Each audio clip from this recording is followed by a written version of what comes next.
Hello everyone, my name is Xontra. Welcome to Final Fantasy FFXIV. Now, a reason for me playing this instead of what I was planning is that I tried to open Clair Obscur went no. So, yeah. And in a way it's kind of good. I just wanted to actually have a video out to talk a little bit. Or speak to our boys. Well, I can't remember if he's ever on the upper floor or if it's the lower floor. You're the lower floor, bitch. Also, this one is really a bitch. Look at what she says.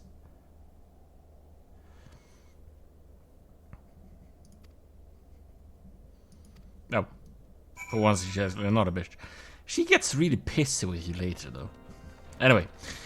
A reason why it's kind of good that I just have something as I talk is because tomorrow, Thursday, for me, the 8th of January, this should be up.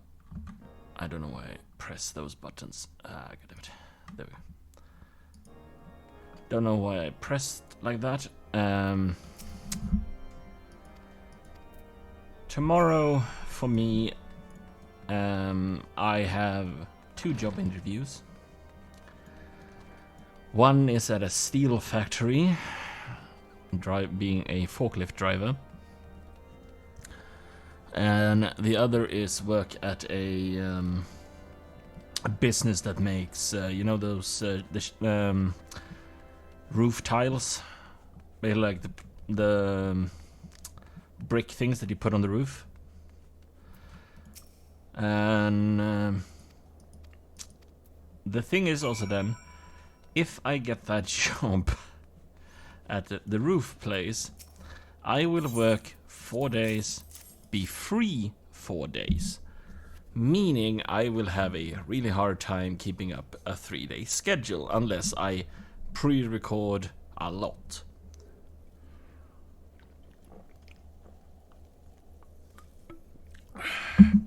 Now, that is sort of what I have planned.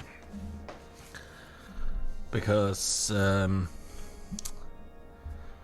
I want to have videos out for people. It will be Clair Obscur if I get it to run again. I have no clue what happened. Basically, Dragon Ball has done the same to me. It works all of a sudden and then it crashes. But it's gonna be Clair Obscur, Hitman, Uma Mazume. I will try and drag my friend Seth to continue our adventure in this game. Where I am right now in the story is way further ahead, and I read all of this many a time. But so I know what happens, which kind of I think kind of got clear when I was playing with Seth, because I literally knew what happened during the monk quest because I'd done it 5 times. And I'm also playing one of my favorite races, except Rotka. I'm playing an Aura. With the best name ever. Now read that backwards. Leave in the comments if you figure it out.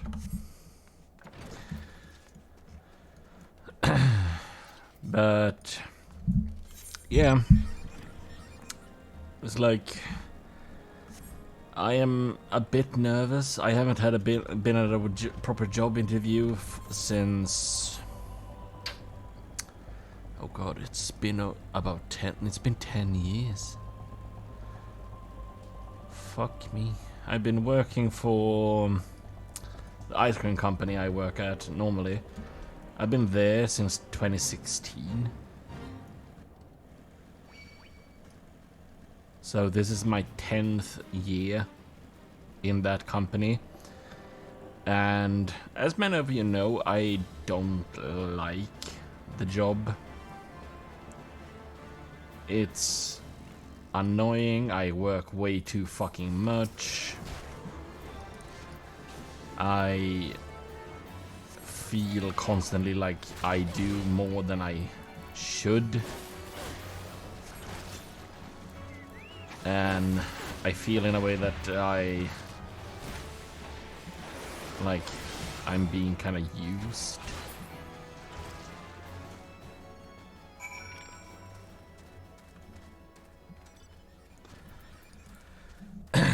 This new job would mean that I might get a normalcy to my life.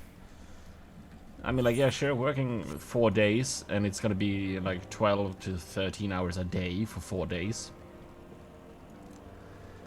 It's gonna be draining as hell, but I also have 4 days off. If you remember, I rarely have any days off in basic at the job I have, because I work Monday to Saturday, and randomly on the summer I have to go in on a Sunday, which is annoying. With this, I would have more normalcy to my life. I would have more basic schedule to my own life, which is kind of what I seek. And also, after a full year at work, I would be allowed to have a proper holiday. So, like, if I would start this month on the new job, I'm not saying I'm gonna get it, but who knows.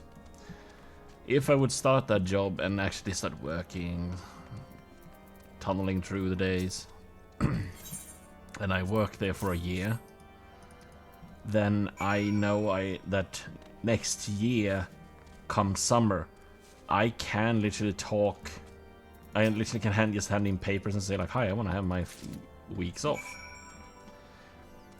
because you're allowed, like, I think it's like 4 weeks, so a month, to like chill.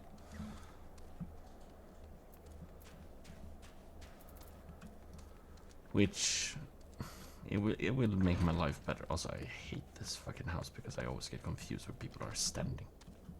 There you go.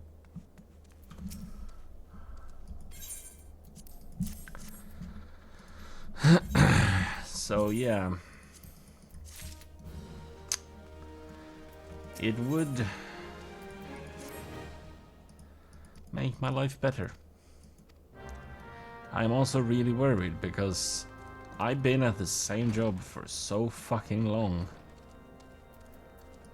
I know... Oh god, wrong mount. I know my job very well. And I'm kind of worried I'll fuck up, you could say. The thing is also that I don't know if I think I talked about it once. My boss at my current job promised me about 3 years ago now that when I took the position as like the freezer worker, my contract was gonna change. I was gonna have 8 hours a day as basic, because that is what a full employee has. And I was gonna be, instead of hourly salary having oh god, I can't even fucking speak. Instead of having my pay be hourly, I was gonna have a monthly pay, which means more stability as well. Because if I have that, my boss, by a specific law, has to take care of and make sure that I have, like, holiday pay properly.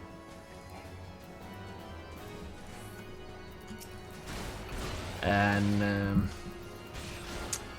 well, that never happened. My boss promised me it many a times, told me many a times, oh, you'll get this, you'll get this, you'll get this. Never happened. And then he hired another one of my coworkers to become basically the second man in charge, which is also a little bit of a piss take because I did so much work and helped as much as I could, did everything in my power, and I still got literally ignored for that, like a position like that. And my coworker he's monthly hired. He basically gets paid a month. His pay is better than mine. I know that. And I have to work about over 200 hours to even get close to his fucking pay. Meanwhile, my boss can come and nag at me and say, oh, you have too many hours, you cost me too much. Yeah, I might cost you a bit because you basically keep me at work for so fucking long every fucking time. And if I suddenly come to you and say like, okay, I'm gonna head off, you can suddenly just come and go, no.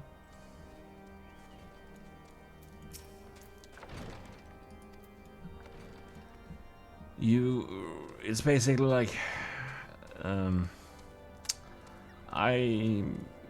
basically being shafted at my job.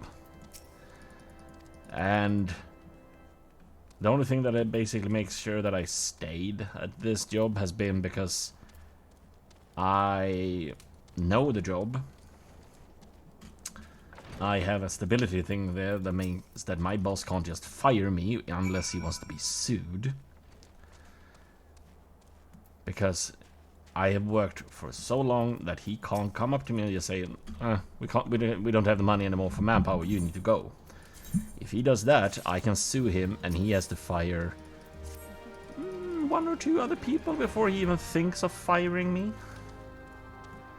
And because I am one of the oldest of, like, the longest employee there. Me and the co-worker that is now the second in charge are the two that have worked the longest. We are the ones he cannot just fire.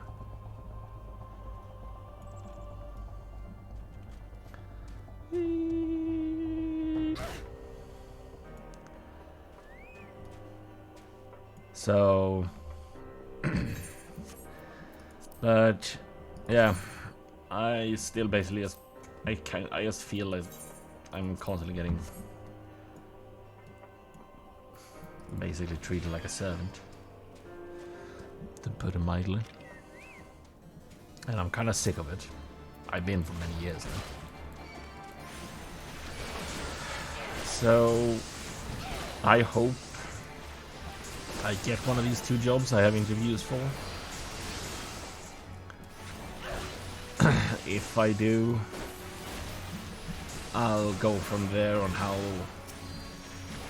recordings would be. So if, let's say, I get this work 4 days job all of a sudden, and I don't release a video for 4 to 5 days, don't worry if you're actually following what I do. I'm not gone. I sadly have suddenly started to work really weirdly and have to basically pre-record shit.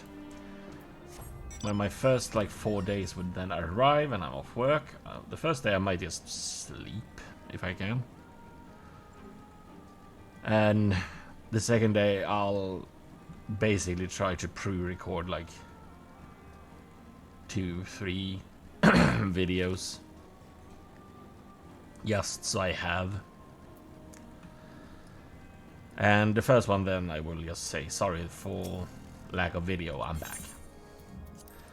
But I'm not going anywhere because, I mean, like, yeah, I'm not a big YouTuber. I wouldn't even call myself a YouTuber because a YouTuber for me is like Markiplier, Jacksepticeye, Yogscasts, Jesse Cox, Crandor, the Rad guy even.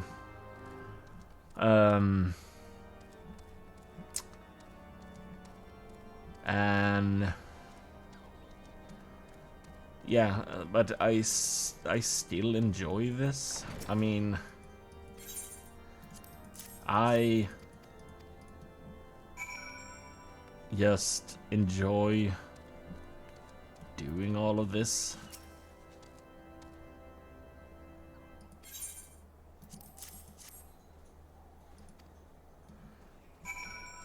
Oh, is it not even her? Oh, okay. I'm so sorry, lady in here. Sorry for calling you a bitch. This is the bitch.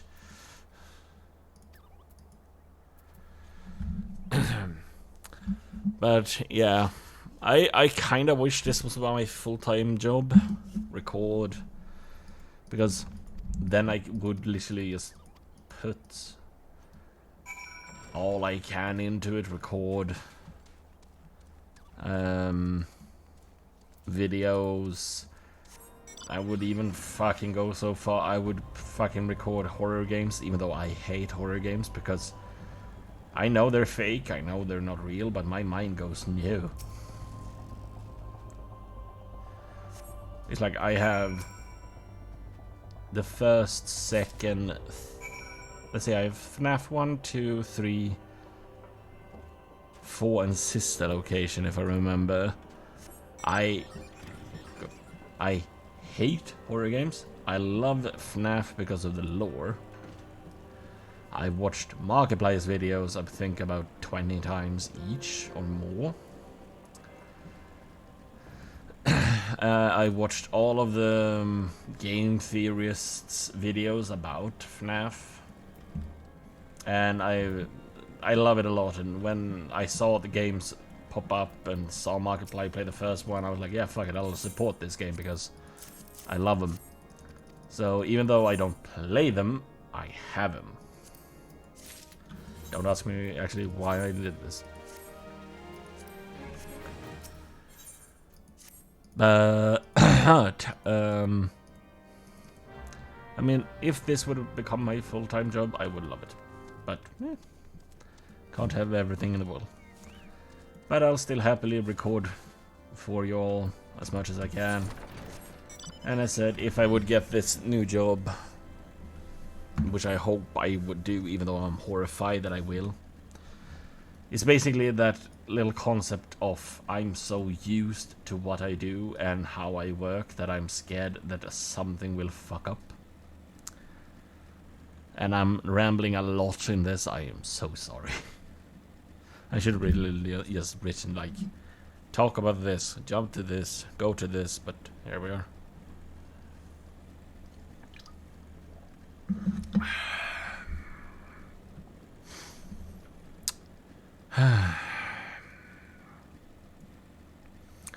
Also, I don't know why I actually... basically, when I realized that Clear Obscure wasn't loading, I was like, ah, fuck it, I'll play Final Fantasy. I then checked my YouTube and went like, oh yeah, fuck, I have to have a video up tomorrow. Fuck it, let's talk while I do the Heretic quest chain, as I call it.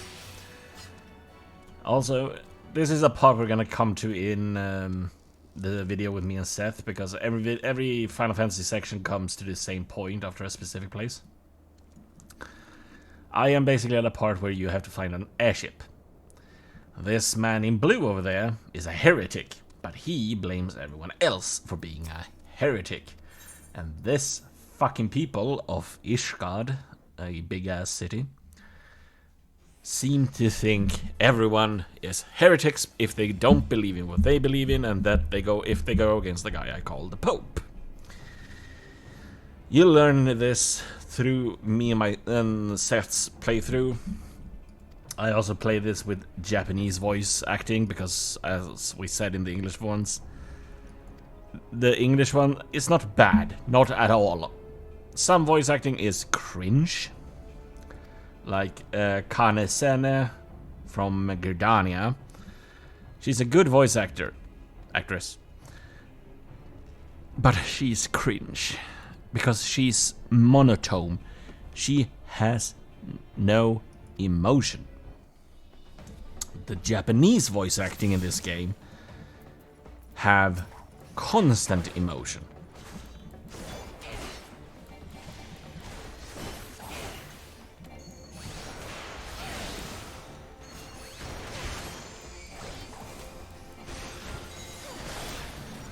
The sad thing is, there is no voice acting in these parts that I'm on right now.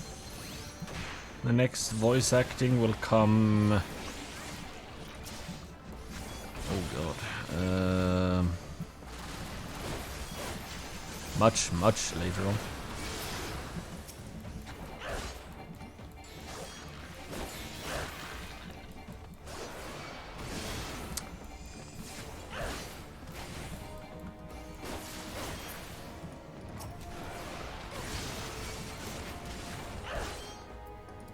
Good suck, you stop fucking dying. Thank you.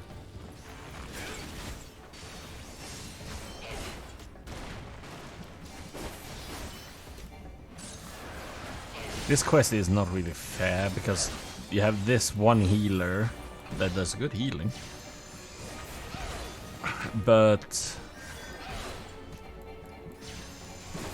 like the enemies do a little bit too much damage at times.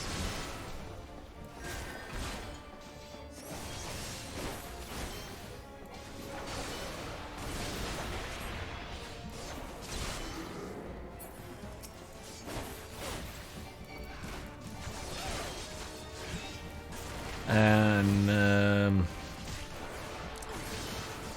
the coding for these characters is kind of shit at this point. Later on, they got actually kind of good because they made basically the mobs realize that they were standing in the line of fire.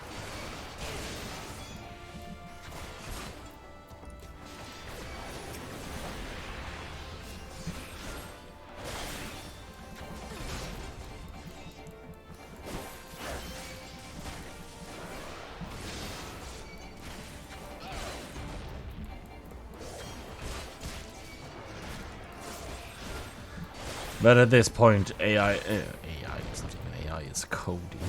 It's just a bit weird. Oh, for fuck's sake, I hate these damn things.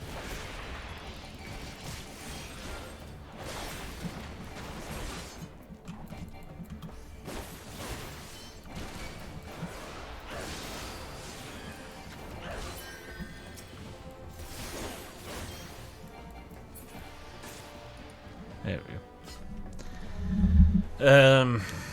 But yeah, in all my rambling, please keep your fingers crossed for me about tomorrow. This video will probably be up, seeing as it's actually not much editing for it, because I rarely edit out my mistakes. It's probably gonna be up tonight already. And just cross your fingers for me. Because if this happens, I get a new job, I might actually start feeling better. I've been feeling shit for the last 10 years at this job now that I have. I have felt shit most of my life, but that's a different matter. But I really could use a new job. I could use a new life. Also, fuck you, heretic. Oh, for fuck's sake. Why do you load me in where mobs are? Also, I hate those things. They look so fucking weird. It's basically crocodiles that opens their top jaw and become that. They're horrifying. Also, quick cheat for everyone that plays this game. If you get the SDS Fenrir, it's a store-bought mount. This thing ignores speed limit. Because mounts in general are limited to a specific speed. Until you pass a specific grade of storyline. Then they say like, oh, your speed in this area has upped and this speed has upped. This bike just ignores that. Because it goes at top speed constantly. It's fucking brilliant. I love it. Also, if anyone has seen Advent Children, Final Fantasy VII movie, this is Cloud's bike. You see these things here, which is the thing he folds out that holds his multiple amount of blades. Yeah. Fun times. Hello, Alfinod. Or as I usually call you at this moment, Bratinod, or Braginod. This boy goes through a lot of development, which it even shows more that this game is amazing. Because he starts off as a spoiled brat, a all-knowing brat, a sad brat, to a decent person.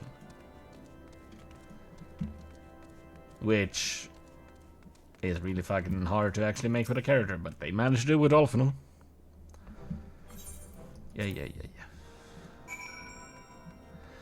I know, I'm gonna go to a place to find an airship. I'm also gonna show that dungeon while I talk. And after the dungeon is done and the cutscene has happened, I stop. I think there was actually voice acting at that moment. We'll actually see about that. I can't remember. Because I kind of want to let you hear how Sid and Olfenod sounds. And yes, there's a Sid in this, like in every Final Fantasy game. And yes, as in most Final Fantasy games, he's a vehicle or a airship man. And that guy I don't want to fight. Fuck's sake, I need to stop having my computer mouse so close to that fucking thing. I have the little wheel on my keyboard that lets me adjust sound. I keep hitting it with my finger because I always have my hand like in a slight turn.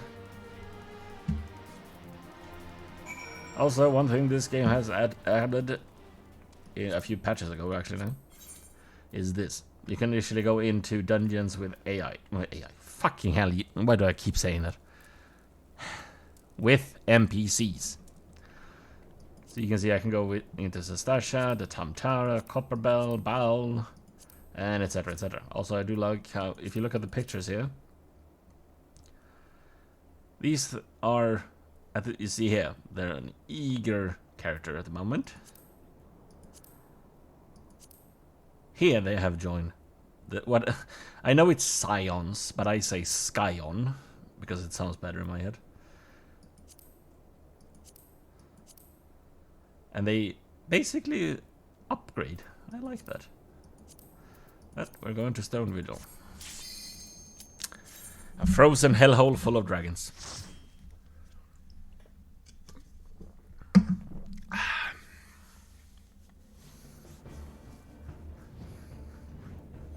And yes, I know those are more lizards than dragons.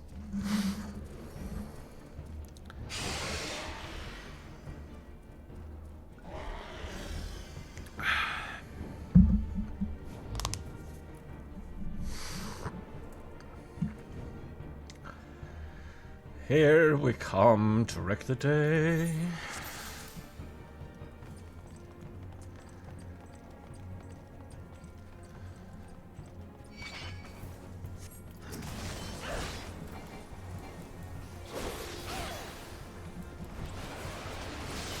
As you see what that man just did from that orange circle, that's what they coded in later on for any NPC outside of dungeons and duties.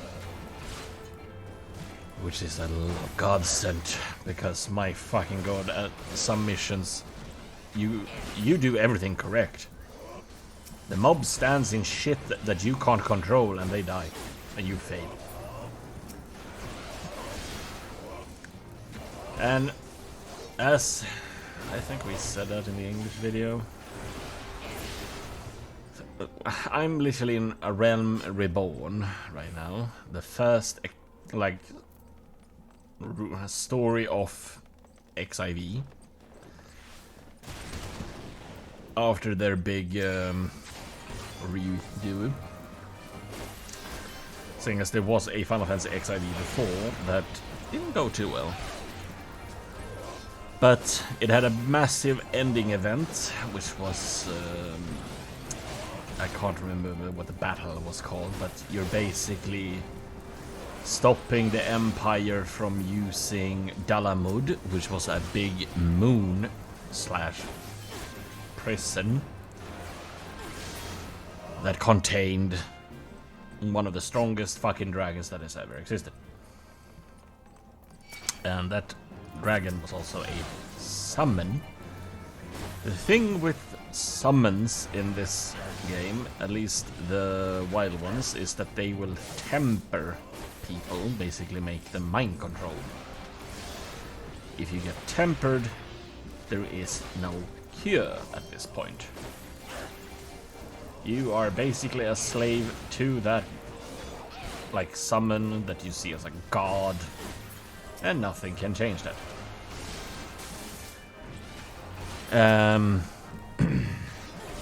But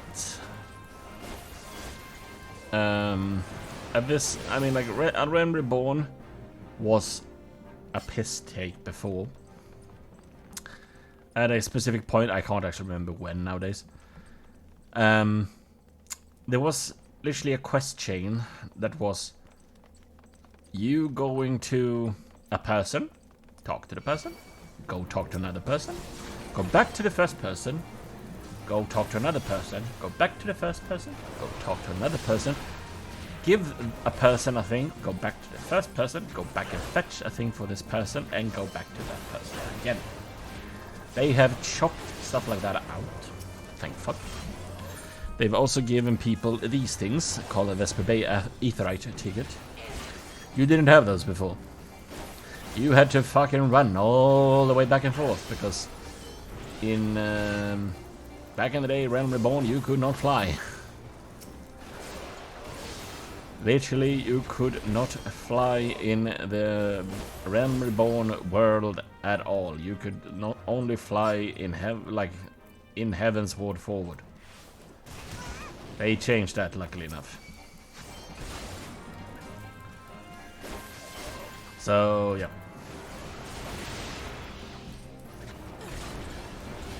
But anyway, Realm Reborn is not. I'm not gonna say it's the best start for an MMO. It's a bit dragged out, it's a bit long. It takes about 14-ish hours to complete.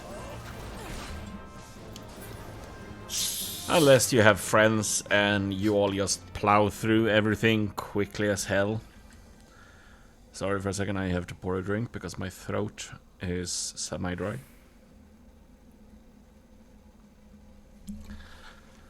But yeah, Realm Reborn is a little bit of a piss take because it's so long.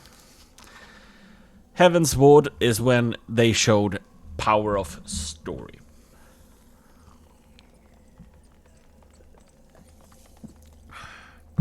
You literally have oh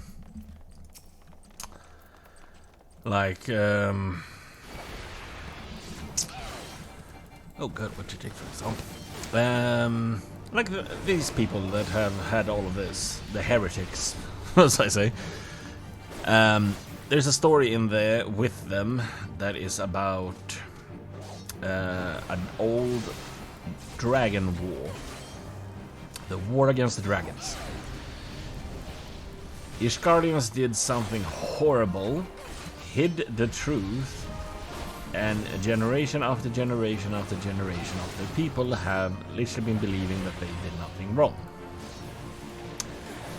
The thing is, the dragons in this world, at least the big ones, are kinda in a way, let's say kinda like World of Warcraft's dragons, because that makes it easier to understand. World of Warcraft's aspects, dragons, have lived for many a thousand a year. Like, basically when the world was new and young and they were babies. And like, they have lived for many thousands of years. The same is with the dragons in this. They don't really age as other things. And in their concept of time, what happened 100 years ago might have as well have been yesterday. They remember everything.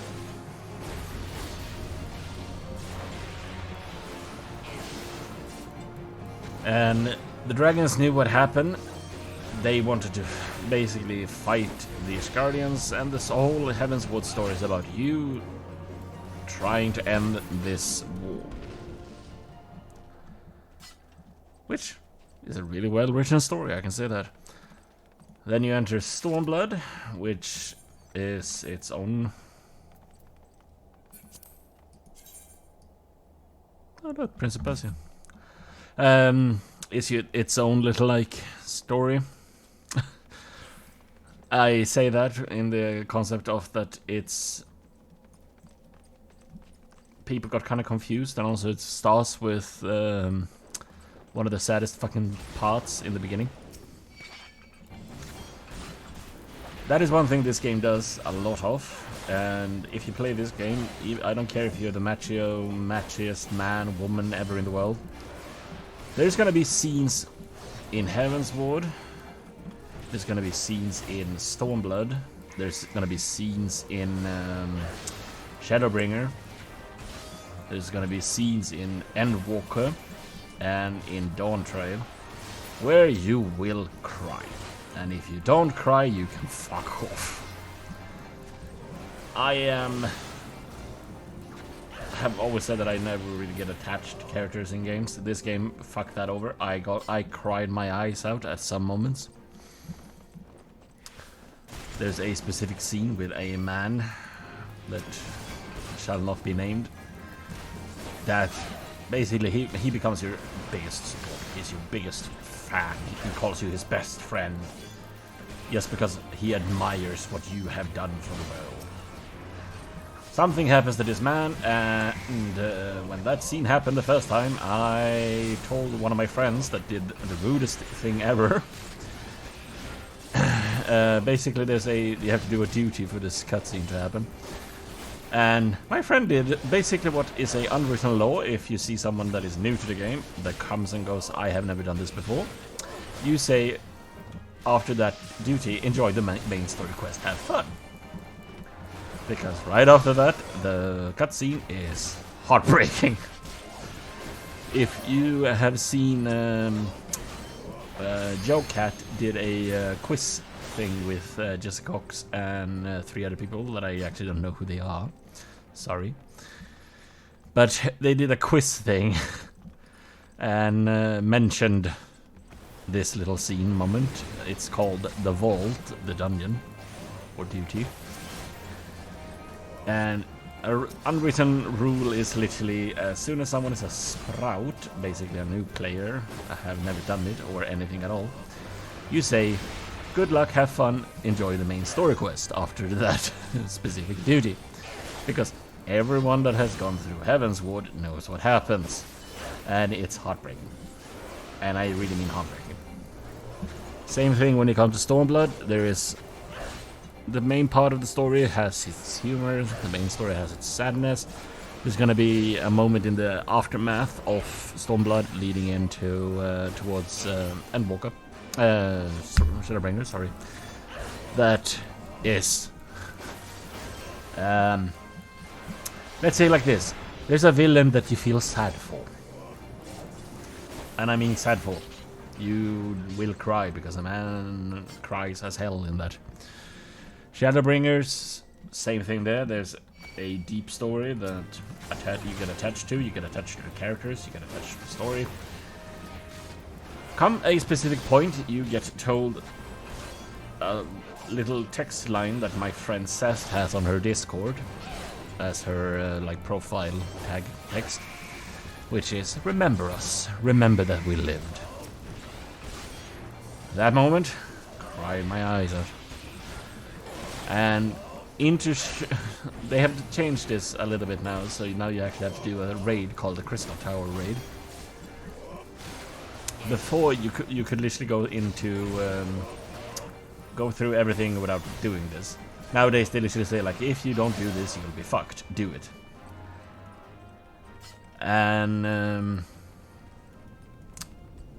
so when you do the Crystal Tower, you'll meet a specific person. I won't say any names right now because I want people to actually play this game. And something happens to this man, and at the end of Shadowbringer, you suddenly get an option. You only get this option if you've done the Crystal Tower raid. First time me and my friend Steph did this story chapter, she had not done it. I was dragged by a friend called Aki. Or I call him Aki because his World of Warcraft name was Triaki. He was playing a troll warrior, fucking badass of a man. Back in Mist of Pandaria, for anyone who played World of Warcraft or has played World of Warcraft. Back then you had a hard time, if you weren't really skilled, to solo world bosses. This man himself, as a warrior, went and soloed the Shah of Anger. And I mean, he literally soloed the fucker. There was no help, no nothing, he was alone. don't know why I went such a weird voice, but yes, he went alone.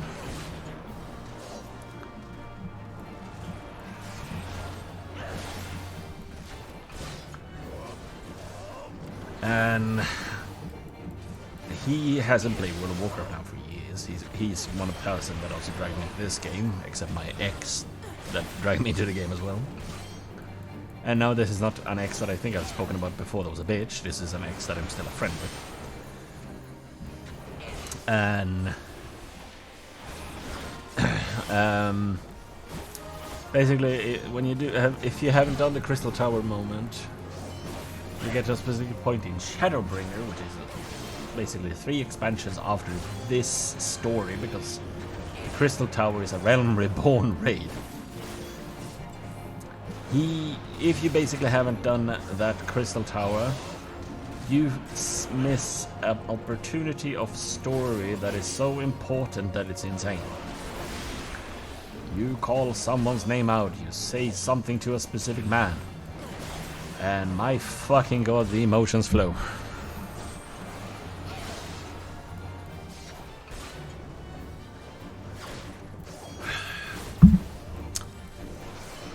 And then of course you have Endwalker, which is its own sadness reincarnated. You'll cry, you'll scream, you'll laugh, everything. But basically Square Enix has done a masterpiece of this MMO. So Yoshi P is a crazy man, but a fucking legend. All of them are that has worked on this game. They deserve all praise and glory they can get.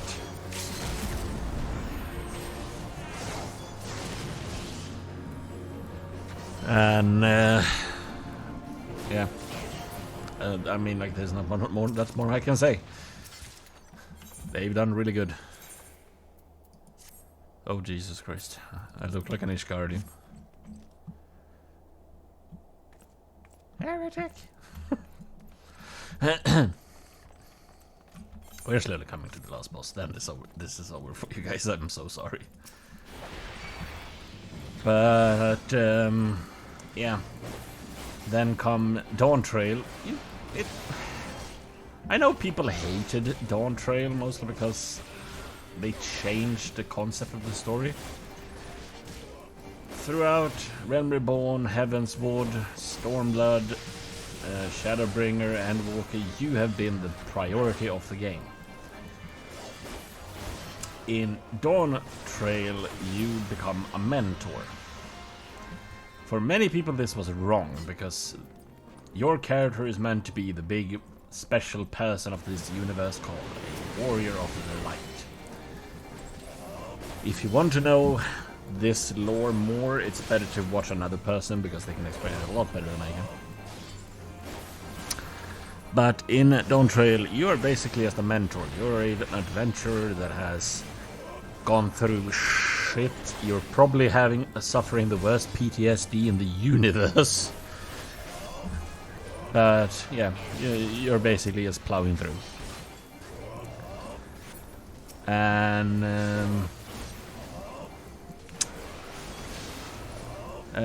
people didn't really like Vuklamat. That is one of the main people in Dawn Trail. I liked her because she was cheerful. Also because she's a Rotka, and I like Rotka. Because if you've ever played Final Fantasy X, Rotkars are basically the Ronzos. But yeah, I mean, she was a bit weird at times, but I still liked it. And I mean,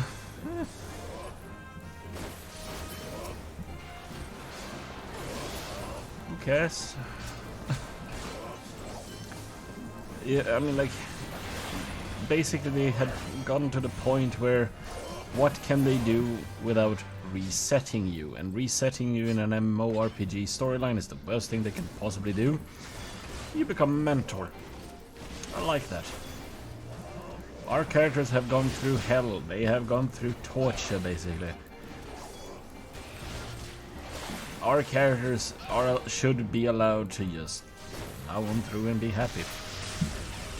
We get asked to come and help with a thing in Dawn Trail. We go and help. We're not the main character. Don't need to be. We were still a part of the key story. I liked it.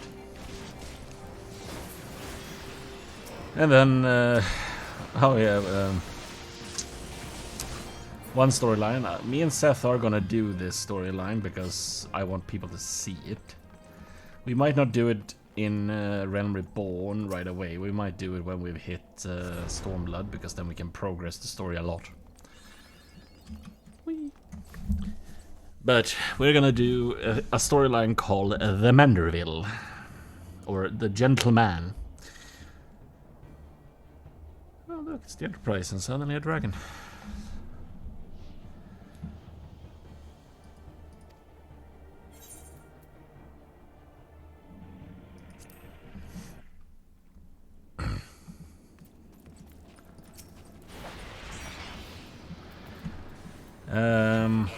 But yes, the Manderville in this universe.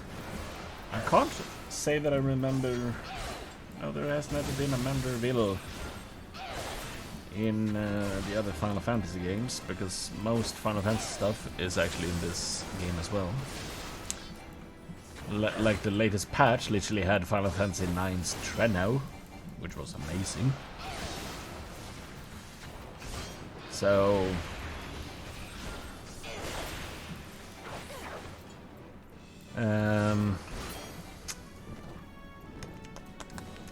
we are gonna do the Manderville because I want people to see that, because it is basically what me and Seth believe is that it was their try to see what they can do with the structural bone build of their characters to push it to the limits. They have facial expressions. They have the dumbest humor ever, but I love the Manderville.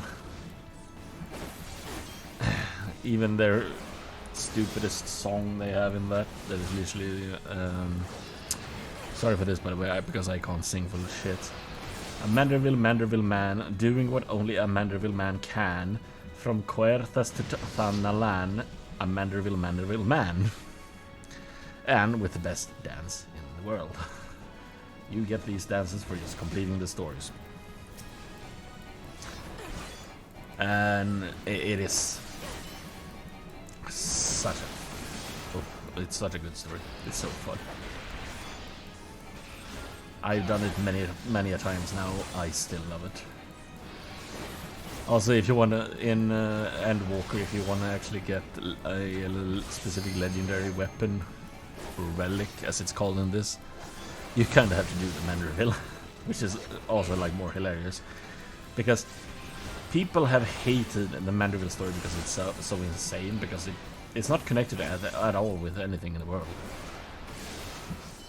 It's like, it's basically just starts off with you chasing the myth of the legend of a gentleman,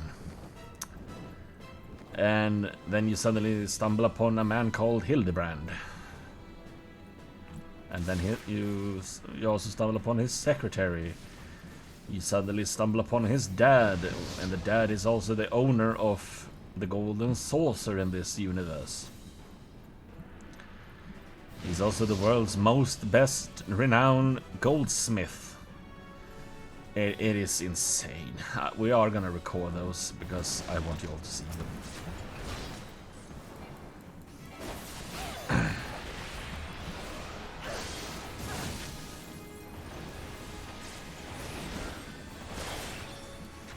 But yeah, there is so much to this game, and I can't wait for me and Seth to get to them. Eventually in the story I might do some jumps in recordings, because it's, as said, Realm Reborn takes about 14 hours to complete. Stormblood and Heaven's Ward first, actually, sorry, takes ish same time.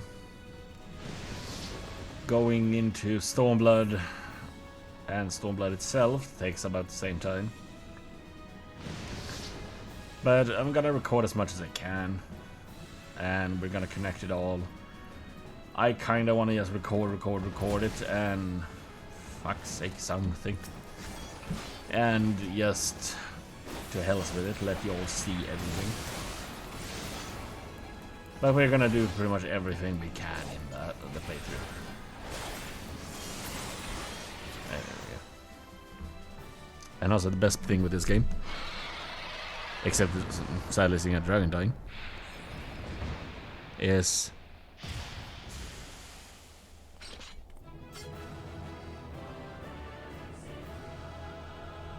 anyone that has played a Final Fantasy game knows that funfair.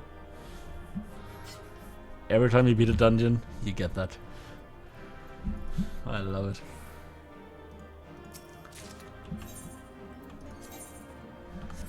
Oh, I did not get anything new. Oh, that was a Xontra.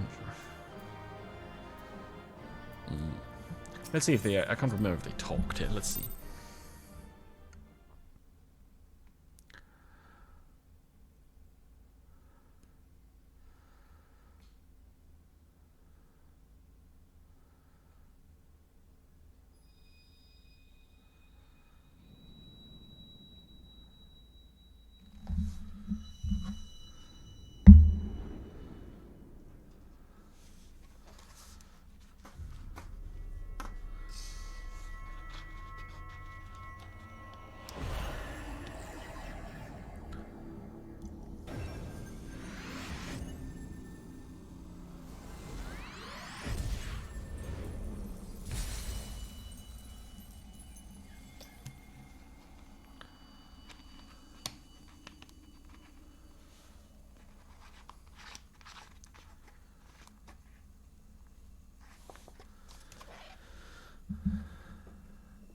Oh, no, they did not speak.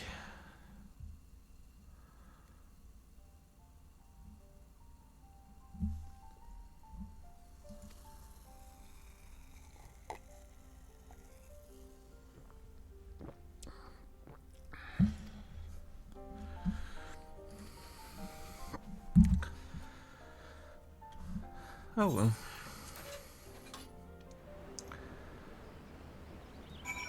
So, yeah. Sorry for the rambling today, people, and sorry that it wasn't clear obscure. I'm gonna see if I can get that game running again, and I'll record that later. For now, I'm gonna keep going with this, because I do enjoy this game so much. Oh, Jesus. Hello. The best part with Auras, they have... Basically, you can put a glowy thing on their eyes, so they get these umbral rings. I love it. Also, this is another city that we're gonna appear in with me and Seth. It's one of the starter cities called Gridania. It's in the middle of the forest, and it's beautiful as hell. But yes, thanks for listening to my rambling. Sorry that it's not the right recording. Pray for me tomorrow that I get this job, or any of them. Just cross your fingers for me. Thank you all for watching this video. As I've said many times, I love you all. I don't know any of you except like some of you. Because some of you are also my friends that I chat to every now and then. So, but thank you all for sticking around with me and just hanging out with me. Take care, everyone. Remember, leave a thumbs up, a subscription if you haven't done that already. I'll see you in the next video. Bye bye.